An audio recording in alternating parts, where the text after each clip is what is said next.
Hey there, it's Mallows. It's been a while since I made a tutorial, so I'm here today to show you something cool. As you saw in the title of this video, we'll be making luscious soundscapes, or huge evolving pads. Obviously I'm going to use FL Studio, but you can get similar results in any DAW as long as you have alternative plugins to the ones I'm using. And without further ado, let's get into it. So the first thing I'm going to show you is something I learned from Skybreak. He's an EDM producer and DJ who is currently on a journey to merge bass music and UKG style. Or something like that. And I'm all for it, because it sounds real good. Here's what we're gonna do. Pick a key. I'm going with E major. If you're new at music theory like I am, feel free to use scalars or scale quantizers. Next, pick a sound. You can pick whatever you want to start with. But to make your job easier, I recommend picking a sound that's rich in harmonics. Like this one.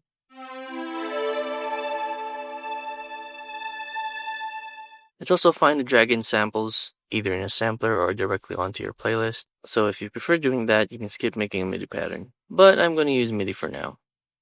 Skybreak mentioned drawing in random notes, but I'm going to do something a little different. I'm going to draw in some root notes, duplicate it 1 octave up, then add in a couple random notes in between so we can avoid a lot of dissonance. Then I'm just going to move those notes around. And boom, we got some random chords. Don't worry about how it looks right now. If you want an evolving sound, you can pick like a decent range for most of the notes, then add higher notes or chords that play every once in a while. You can even duplicate these chords down here and maybe mess around with the notes. Here's how it sounds. Sounds weird, but that's okay, because it doesn't have to sound good now. We're going to move on to the next step, and that's adding convolution reverb. I'll assume you already know what a convolver is, so I won't be explaining what it does. Just follow my lead. So the default impulse here sounds like this.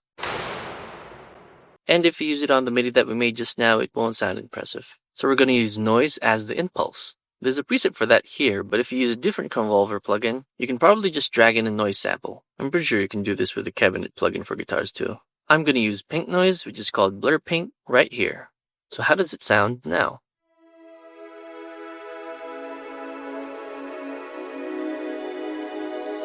That's what we want, but we're not done. Obviously, right now it doesn't sound as huge as claimed in the intro, so we're going to layer it. Basically add more sounds to pass through the convolver. You can use another MIDI instrument, but this time I'm going to use a sample. I'm going to use this one and send it to the convolver.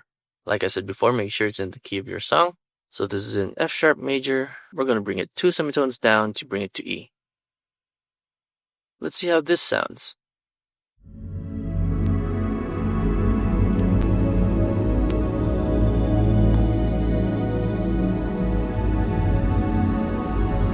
Ooh, that sounds nice. But we have some low end there, so we're going to take it out, because that won't be our bass line here.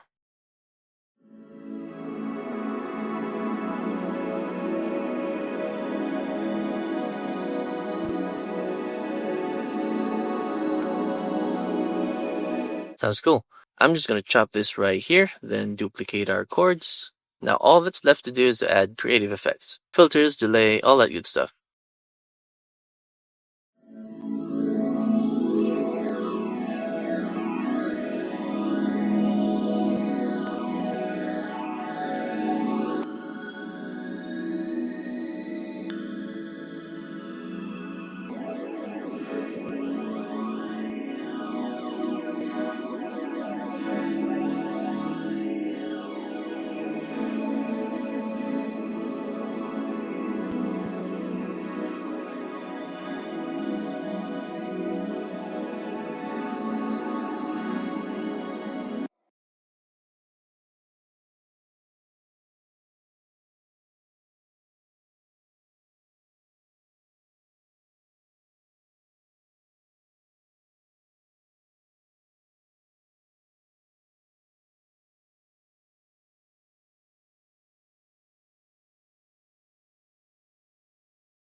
Oh, that sounds nice.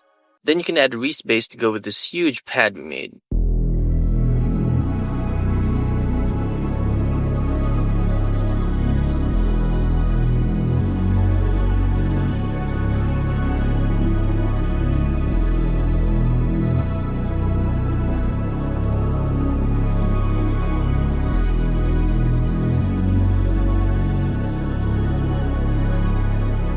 Ooh, that sounds nice. Again, if you're not happy with the MIDI, you can experiment with the notes. You can also add more sounds to go with the convolver, either samples or MIDI. You could even try using vocals. Obviously, you can sample this, chop it up, or use it in a granular sampler. Whatever floats your boat. And that's it. Okay, bye.